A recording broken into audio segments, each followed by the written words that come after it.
messieurs, bonsoir. Merci de nous rejoindre sur le journal en français de TVK. Voici les titres. Samdech Maharasa Petika Thappadei Khun Sodari, présidente de l'Assemblée nationale du Cambodge, a reçu hier matin au palais de l'Assemblée nationale Madame Melina Karida Zaldiva Pedra, nouvelle ambassadrice de Cuba au Cambodge. Au cours de la rencontre, Samdech Maharasa Petika Thappadei Khun Sodari a souligné que les relations bilatérales entre le Cambodge et Cuba sont cordiales et fondées sur des valeurs communes, le respect mutuel, l'honnêteté et les intérêts mutuels, ce qui constitue une base solide pour l'expansion de la coopération existante dans les domaines de l'éducation, des sports, de la culture, de la diplomatie, en particulier de l'agriculture et de la santé. La présidente de l'Assemblée nationale cambodgienne a mis l'accent sur l'importance de la coopération Cambodge-Cuba dans la situation mondiale actuelle en évolution rapide et à haut risque, qui non seulement apporte des avantages aux deux pays, mais contribue également au maintien de la paix, de la stabilité sociale et de l'ordre mondial et à la promotion de mécanismes multilatéraux. Concernant la coopération entre les deux organes législatifs, Samdech Khun Sodari a rappelé le soutien mutuel dans les forums interparlementaires et a souligné le rôle clé des groupes d'amitié parlementaire Cambodge-Cuba et Cuba-Cambodge dans l'approchement des parlements et des peuples des deux pays. L'Assemblée nationale cambodgienne soutiendra la candidature de l'Assemblée nationale cubaine en tant qu'observateur de l'Assemblée interparlementaire de l'ASEAN, AIPA, lors de la prochaine 45e Assemblée générale de l'AIPA au Laos. De son côté, le Jumtio Melina Karida Zaldiva Pedra a remercié le Cambodge pour son soutien à Cuba, notamment son vote contre les sanctions contre Cuba et son don de riz décortiqué pendant la crise du Covid-19.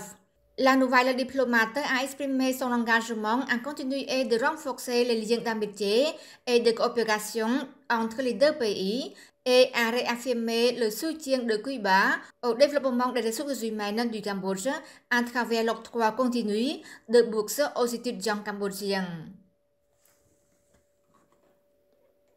Le plan d'action 2024-2028 pour la réforme de l'administration publique a été lancé hier matin sous la présidence de Samdech Mahabowor Thappadei Hun Manet, Premier ministre du Royaume du Cambodge.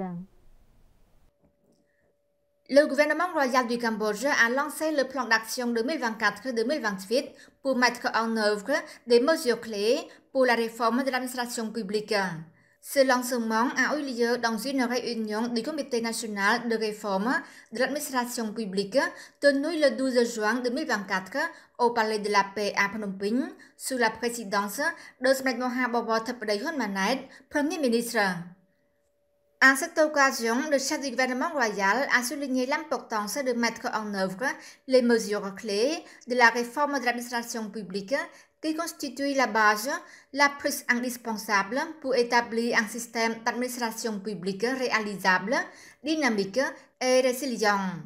La mise en œuvre des mesures clés est une condition préalable pour réaliser la vision du Cambodge de devenir un pays à revenus élevés d'ici 2050, comme indiqué dans la stratégie pentagonale phase 1 du gouvernement royal.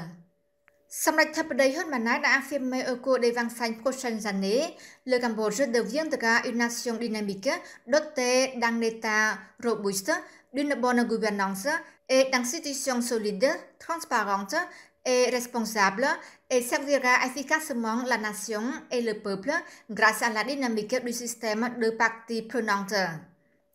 Le Premier ministre a également souligné que la réforme de l'administration publique n'était pas seulement la responsabilité du ministère de la fonction publique, mais aussi celle de tous les ministères et institutions, en tant au niveau national que sous-national. Par conséquent, la participation active et responsable de tous les ministères et institutions est requise.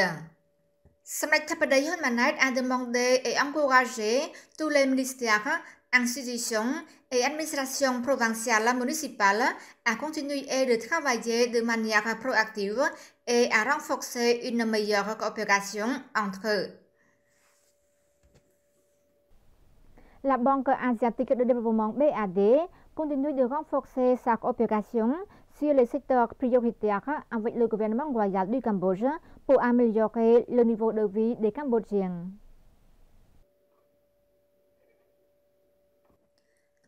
Sommet Moha Bobo Tepadayut Manet, Premier ministre du Royaume du Cambodge, a reçu M.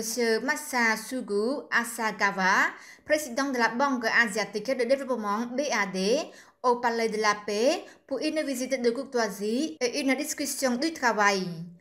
Au cours de la réunion, le président de la BAD a exprimé sa conviction que sous la direction avisée de Sommet Tepadayut Manet, le Cambodge connaîtrait un développement plus fort.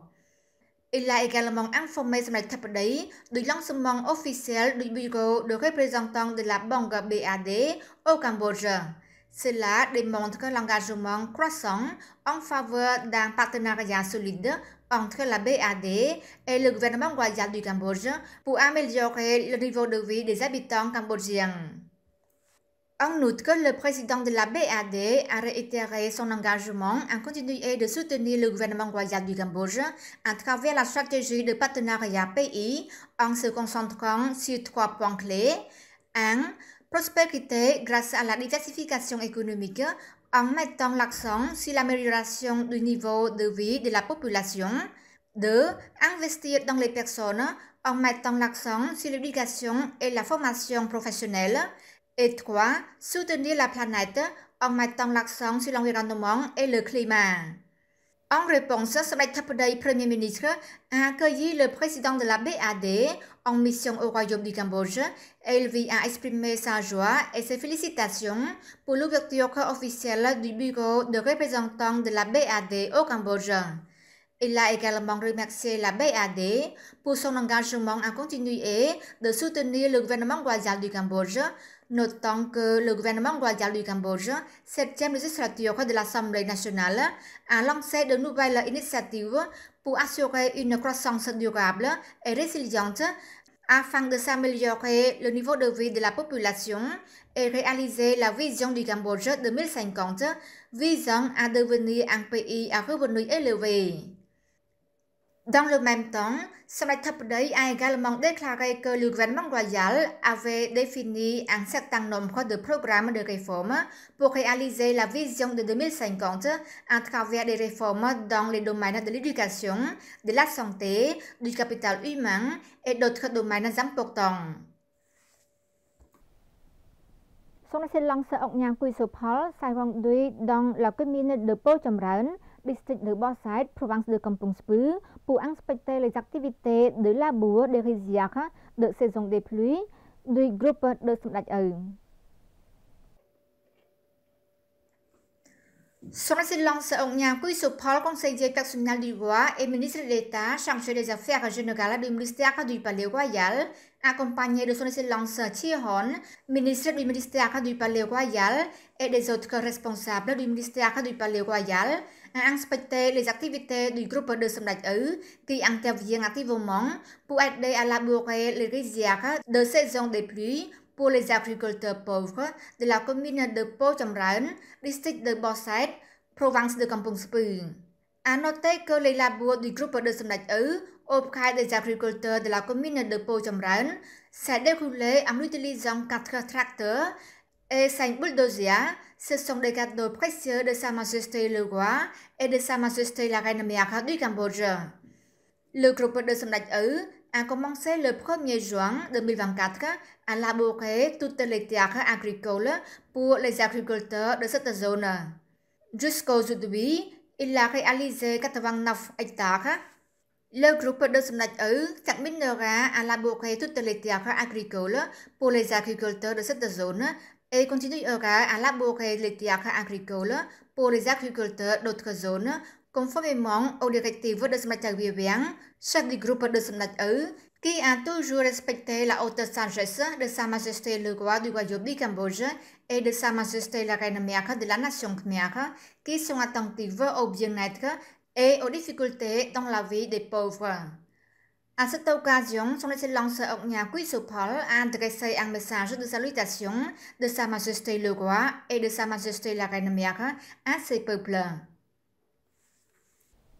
C'est la fin de notre journal. Merci de l'avoir suivi. Bonne suite de programme sur TVK. À demain.